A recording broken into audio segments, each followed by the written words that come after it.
Ito janitor fish at angler fish. Itong pagkain natin. So, ang gamit natin is, ito yung refractory brick na yun, no?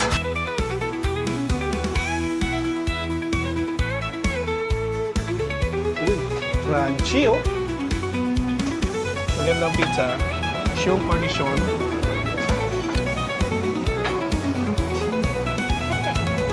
Grabe, sarap. Napakasarap, ah.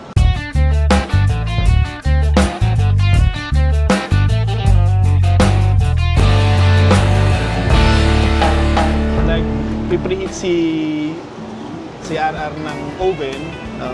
Magsasalang tayo. Sasampulan niya tayo ng pizza. Sample. Hindi. Meron pala akong naisip na gusto itanong sa'yo kanina. Handling the stuff. ano yung pinaka-challenge na ilan na sila? Ilan staff mo lahat dito? 10? 10 sila. Gaano kahirap mag-handle ng 10 individual or employees na pagpapatakbo ng isang restaurant? Mahirap. Kasi iba-iba sila na ugali. Yeah. Tapos unang-una sa schedule, conflict na agad. Kumbaga, pag nagbigay ka ng schedule, may araw na hindi ako makakapasok ng ganito, hindi ako pwede ng ganyan. Hindi, bago na naman.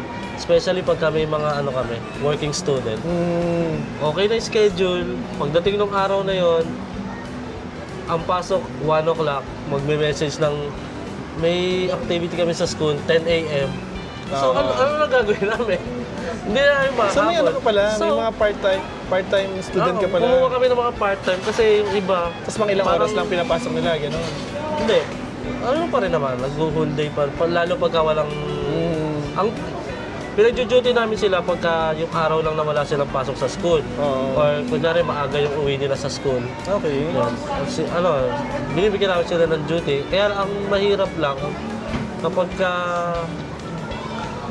pagka schedule sila ngayong araw, tapos may bigla ang activity sa school. Wala na, hindi na namin nababago yung hindi na kami nakakapag-adjust sa schedule kasi ilang oras lang yung pagitan, di ba? Kung 1 o'clock ang pasok, magpapaalam ng 10 a.m. So, ang hirap na maghanap ng ka-reliever. So, ang ginagawa namin ni Roxanne, kami ang nagko-cover. Si Roxanne ang nagiging dining.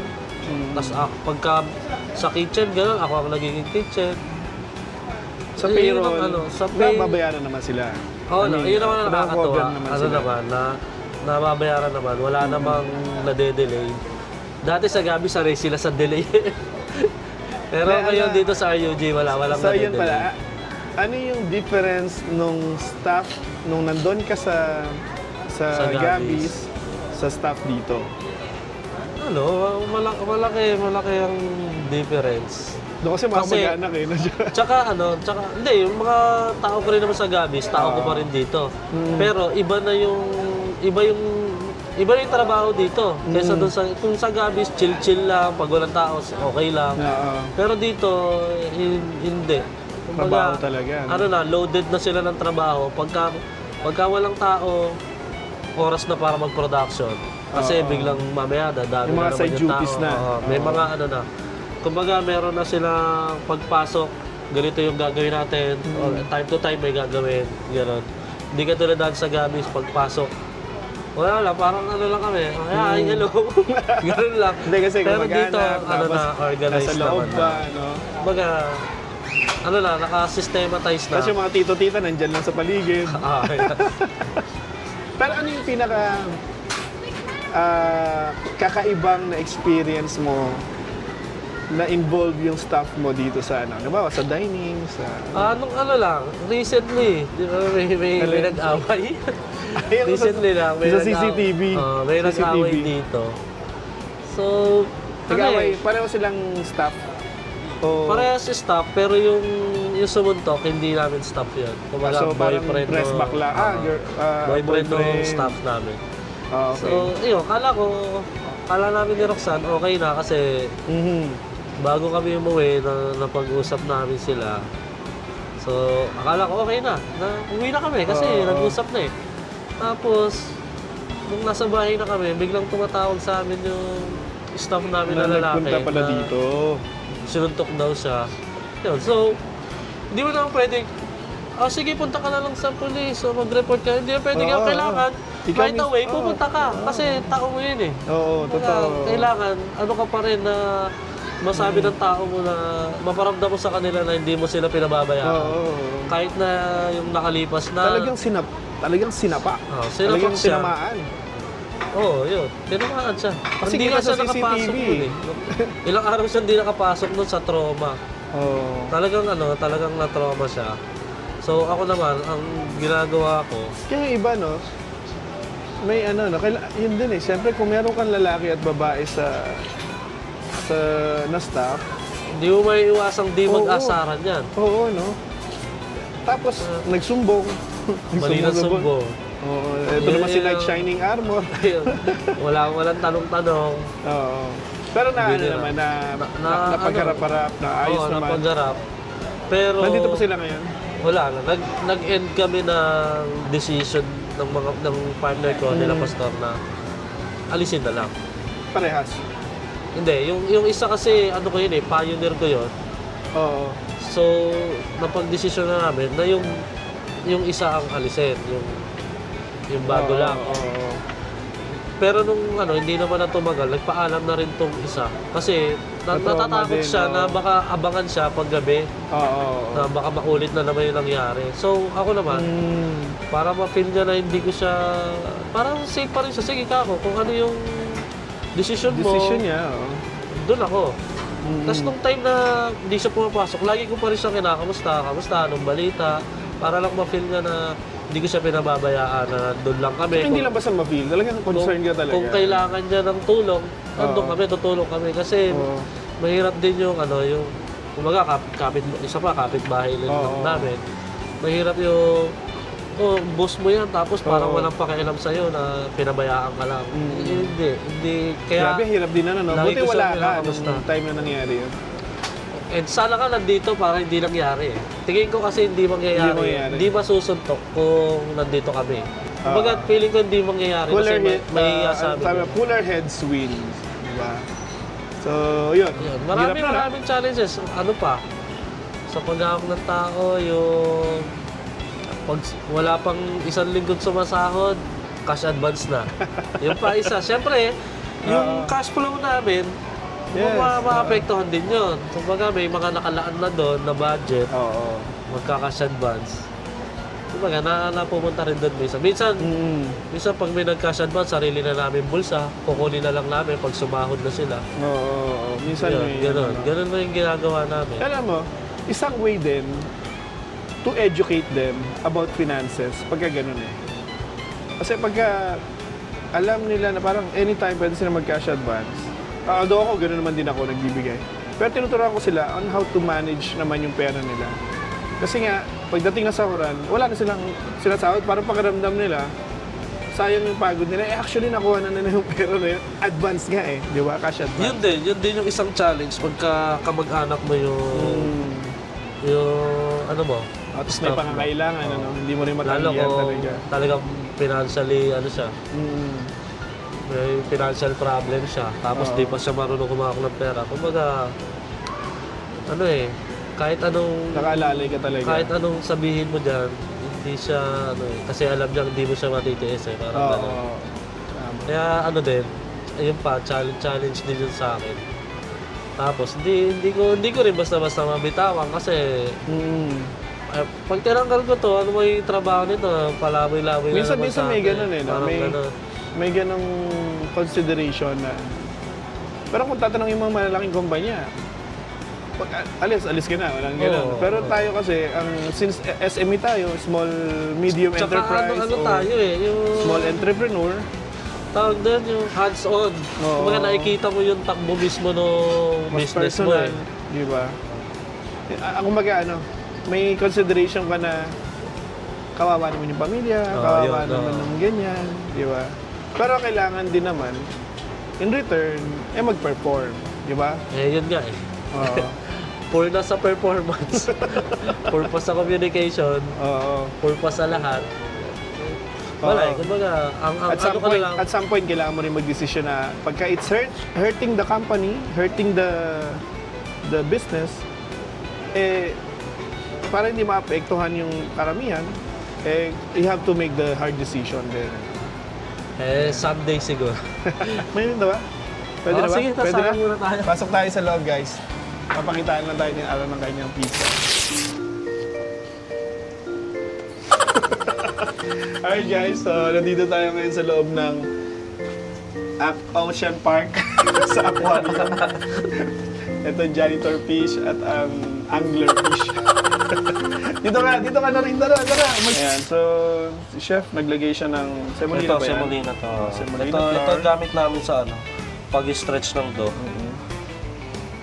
Tapos itong dough namin, yung katulad ng tinuturo ko sa sa pizza class natin, di ba? Usually, ang lagi kong tinuturo doon is Polish or Biga. Itong Ito. flour mo, anong gamit mong flour dyan, sir? Ito, 00 flour. From from Europe. Caputo flour to, guys, kung ano. Kung gusto niyo malaman kung anong brand ng flour ko, Caputo flour. Caputo. Ayan. Caputo flour. So yung semolina is gagamitin mo lang siya to stretch Stretch na dough. Oo. Ano yung size ng dough na yan, ng pizza na yan? 10 to 11 inches. So mga ano siya, 280 grams na dough ball.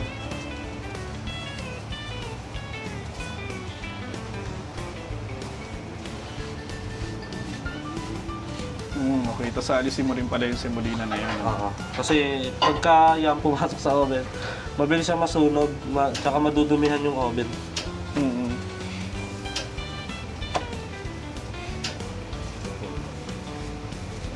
Yun. Etong sauce mo, ikaw rin gumawa niyan. Oo, kami din. Tomato sauce.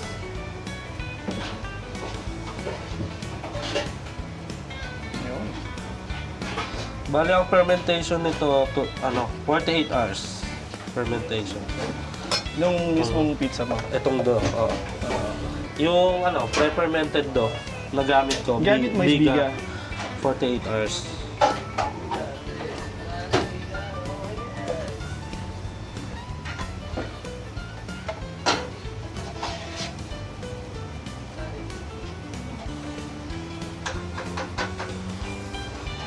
Ito, Salami picante. From from Europe din. Mhm. From Yung Europe mozzarella mo, yung cheese mo, is talaga. Pure mozzarella yan. yan. Mozzarella cheese. Kasi iba Pero hindi siya yung, nila naman hindi eh. siya yung buffalo. Mhm.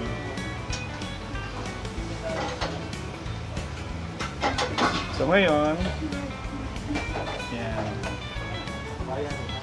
So guys, and then olive oil. Itong pagkain natin. Itong itong Granite? Tawag dito, granite, no? Yung stretch, tawag mo dito? Stretching table? Dito stretching table. Hindi, meron kasi kneading table. Kneading table ang tawag nila dyan. Nakalimutan ko na. Sorry sa mga tinuro akong pizza. Yan. Tapos meron kang pizza peel. Ayan. Lalatag mo pa siya. Okay. So, ang gamit natin is, ito yung refractory brick na yun, no? Ayan. Ganda ng kulay ng mo. Ano siya, matcha. Color green to match the, the color of RUG. Ayan. Ayan. So, usually, gaano katagal to? 1 minuto? 2? 90 seconds. 1 minute. 90 seconds ang Ayun, umaalsa na siya yung gilid. Parehas binubuksan mo o pang preheat lang 2, tapos pagkasalang na isang side na lang. Hindi, parehas. Parehas binubuksan mo. Kasi ang importante dyan, hindi lang naman yung surface nung ano, kumbaga, kailangan yung bato rin, ma-reach niya yung tamang init. May pang-turn ka. Wala eh. Kinakapalang namin yun eh. Yan, tapos ikot siya. Ikot lang. Ang ginagawa ko dito sa ganitong oven, pinagsasalit-salit ako, ganun-ganun ako mag-ganun. Para makuha niya yung init, Yung init ng bato. refractory. No? Kagandahan sa ganitong ano, even may gap siya, magpa-flat siya eh. Dahil sa oil, sa flour na luluto, so yung gaps niya, magiging flat siya. Magiging flat. Oo. Ayan guys, oh. Paano mo sinisilip yung ilalim? Ganun lang. Ang taas mo ng dad. Tapos balik lang ulit sa kabilang side. Ayan guys, oh. Kakain na tayo ng pizza, guys. Mga kausap pala. Mga kausap kahit walang usok.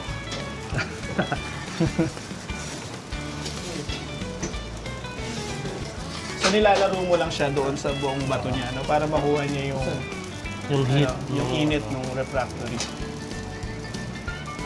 Actually, makapal din naman itong refractory nito. So kaya niyo mag-maintain ng heat.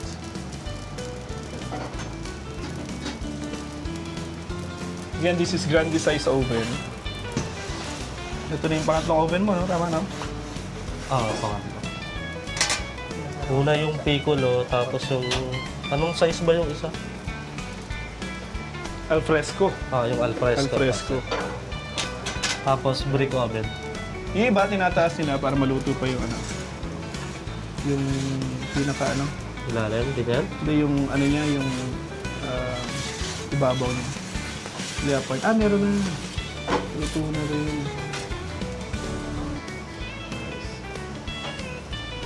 Hindi ka na naglalagay ng kahoy ngayon sa loob. Gusto ko nga maglagay kung makakagawa tayo ng Holder. holder ng Dati doon ka na mismo sa ano no, sa bed niya. Sige, silipin mo nga ilalim Yan, yung nagbabrown siya. Pakita mo ano. So, parang yun. Yun.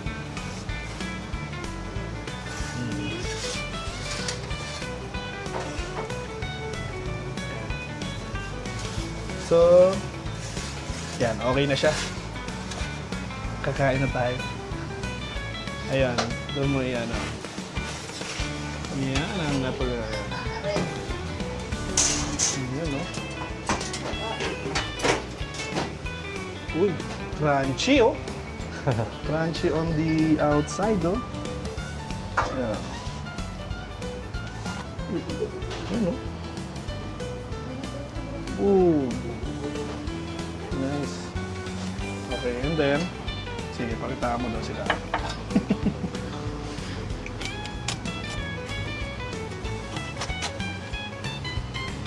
Yung nakagandaan sa ano yun, no? 0-0 flour. Ito. Tutukan mo ito, ano. Yung side na to. Yan. So, pakita mo na dito. Tapos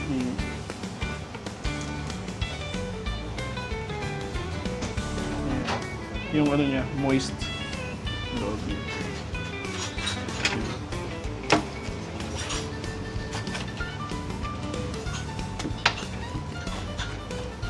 Ayan.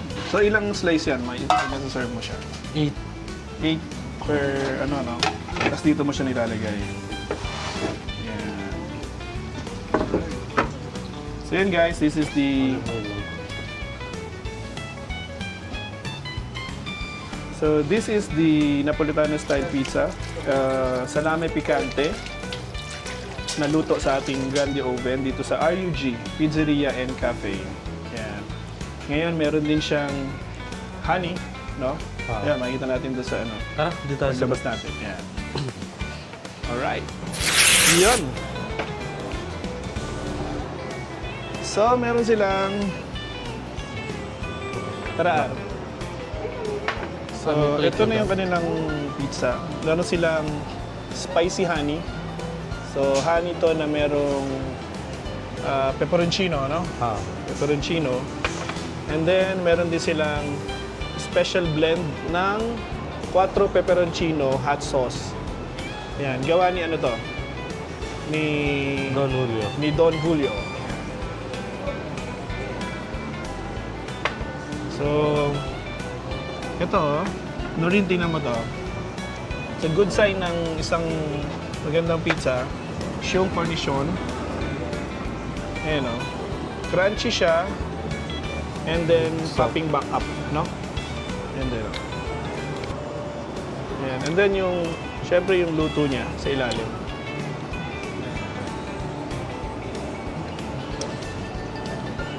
Ayan. Alright. Sino gumagawa? Kayo rin? Kami din. Ito naman, recipe naman yan yan, ni Roxanne. Itong ano na to. Nauso na yung honey and ano, no? Pepperoncino. Oo. No? Baga, And then- nakuha ni Roxanne yung concept ng honey sa Angola nung kumain. Nagtrabaho siya sa Angola eh. So may kinainan silang restaurant doon. Yung pizza may honey. Guys, ayoko kayong inggitin. Okay? Ayoko kayong inggitin. Pero isusubo ko na to.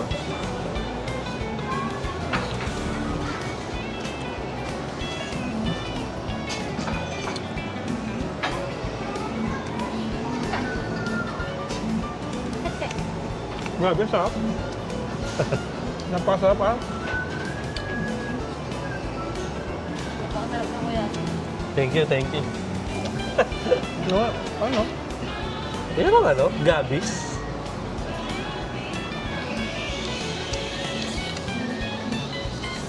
Best seller nito. One of the best seller. Ano ang madalas best seller namin is itong salami picante, creamy spinach, all meat, barbecue pizza. Tapos ngayon mabili ngayon sa amin tong January is yung ano, yung spinach shrimp. Yan, ayun ngayon yung mabili sa amin. Yan po yung gawa na pizza ni RUG. Hindi lang pizza, ang dami pa po nila. May pasta pa sila, may mga meals sila, rice meals. So if you can, ikaw invite mo sila dito sa lugar mo. Invite mo sila dito habang inubos ko to. Hindi ka mo na, di ba? Sasabihin ko na. Invitahan mo sila dito. Ano sasabihin ko? Invitahan mo sila. Puntahan niyo po kami. Yeah. Guys, if you are watching, dito lang kami sa Victory Malolos, sa likod ng Car World, RUG Coffee Shop and Pizzeria. Open kami every 11 a.m. to 12 midnight kapag weekdays. Kapag weekend naman, 2 p.m. till 12 midnight. So, what we serve is pizza, smoked ribs, coffee, of course, marami pa, pasta. Ayan. So, ano? Ang sarap nito. Miski yung dulo na, ang sarap oh. Walang tapon oh. Ano rin kahit gusto niyo matikman yung one of the best, if not the best pizza dito sa Bulacan, no? Visit niyo lang yung RUG. Sabi ni RR, yung oras nila. Ilalagay natin sa description. And itatag natin yung kanilang page. Yeah, so support local businesses, no? Mga small entrepreneurs na talagang thriving, not because na marami silang pera, pero because of hard work, no? Yeah, dito lang yan sa Malolos. At if you want to learn how to make pizza din, kung malayo kayo sa ano, very willing naman magtumulong si RR, no? Minsan nakakarating pa siya ng mga ibang lugar just to do a Pizza class. Kayo minsan dito mga bata, no? Pagka, summer, nagtuturo kami ng pizza, natawag doon, pizza parlor sa mga bata. Sa mga bata. Pag summer. Yun. Nako, napakasarap. Iyon lang po. Dito natin tatapusin ang ating interview. Kakainin natin itong pizza. And hopefully may natutunan kayo sa mga pinag-usapan Sa namin kulitan. ni Chef R. Yung pagkabigo, pagbangon ulit, pagpatuloy. No? So if you find value on these videos, no, please subscribe, no, share this video or hit the like button and of course yung notification bell para na ma-updated kayo every time na may upload tayo ng bagong video. No? Thank you for your support. In the past few days, we gained more than 60 subscribers. So, malaking bagay po sa amin to. And this motivates us to do more videos and feature more SMEs katulad ng RUG. Alright, thank you for watching everyone and smoke on!